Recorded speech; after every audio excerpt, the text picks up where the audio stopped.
Hey guys, welcome back to the channel for episode 3 of my 1.18 survival series. This episode's gonna be a little different than the other episodes because I'm planning on building a lot. In the last episode, I built a barn, which you can see over there behind me in the distance. And then right next to it, you can see my sad little wheat farm, which is completely unacceptable. Anyways, today my main task is to make a farm, which I think I'm gonna use this hill all the way over here because it's pretty cute, but I obviously need to first of all clear it out because it's filled with trees and chests with all my items, and then once I clear it out, I have to terraform it, and then I have an idea for a kind of windmill that I could do, which could be pretty cute. But I have to gather a lot of materials, so let's look at the list. I don't have to just collect these materials, I have so many more I need to collect. This is gonna take such a long time. Let's get into a very long montage. To start off this really long montage, of course, I started with cutting down some spruce trees, because I actually use a lot of spruce wood in this build, unlike my other builds. And I finally cut down the really tall spruce tree that's been annoying me. But I mean, it gave me a lot of materials, so it was worth it. And then I started cutting down oak logs, because I needed so many oak logs for this build. I cut down like 100 oak trees, I would say. And we're gonna ignore that. We don't talk about that, okay? We don't talk about that. Moving on, first of all, I crafted a bunch of slabs. And then I also made trapdoors, which I surprisingly used quite a lot of trapdoors in this build. I didn't realize how many I used. And then I made so many planks just to make more trapdoors. And then I made fences, and then I made fence gates and signs, and a lot of barrels, just for detail, you know, and then doors. And then I grabbed clay because I needed so many bricks because I ran out. So then I just put them all to smelt. And then I cut down more oak trees. Like I mentioned earlier, I had to cut down so many. This montage only shows a bit of it. And then I grabbed all of my remaining granite and bricks from my past builds and added them to my very large collection. And then I started smelting some sand for glass, of course. I didn't need that much glass. And then I went into my mine to mine some cobblestone, because I realized I need a lot of cobblestone for this build, and I have no cobblestone. And then I headed over to the nearby swamp to gather some vines and make some mossy cobblestone. I finally cleared out the ugly podzol, and then I was finally done. Look at all these items. Almost right after I finished gathering materials, I started terraforming for some reason. I guess I just wanted to get it over with.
So now that I was officially done terraforming, it was time to finally start building the windmill.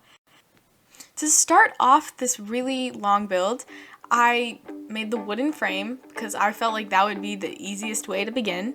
And then I filled in the bottom floor with the stone, as well as the little like side building thing that connects to the windmill. And I added a chimney, and I kind of framed where the roof would go. And then I moved on from that onto the main build, which I started building up all the walls.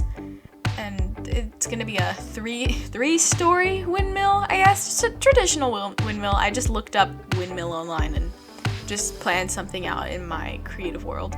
And then it took me so long to make this little hanging barrel thing. If you can see, I was struggling with the scaffolding, and then I was just adding little details like the glass and plant pots and fences, and I finished the chimney, and I fixed up the floor.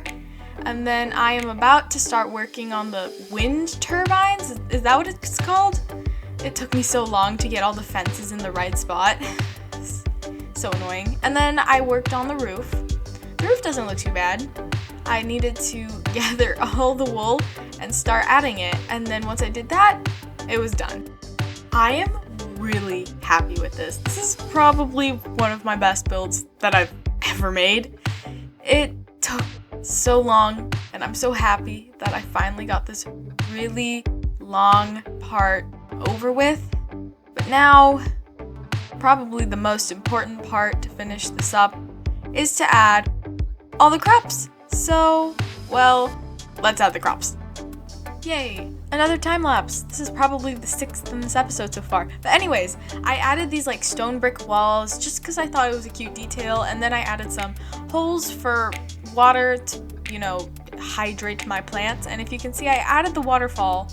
I don't know where that footage went either. And then I started filling in all my crops. And I added slabs so I wouldn't have to step all over my crops, like climbing up and down blocks. So then I added wheat, carrots in the top right, and the bottom left I added potatoes, and then I barely had one beetroot plant that I planted. I didn't end up finishing the farm in this time lapse, but I am going to show some photos at the end of what the finished build looks like. So yeah, I just kind of finished up and did my best because I was just too tired to finish. That is the final time lapse. I did promise I was going to show some photos of the final product, so here they are.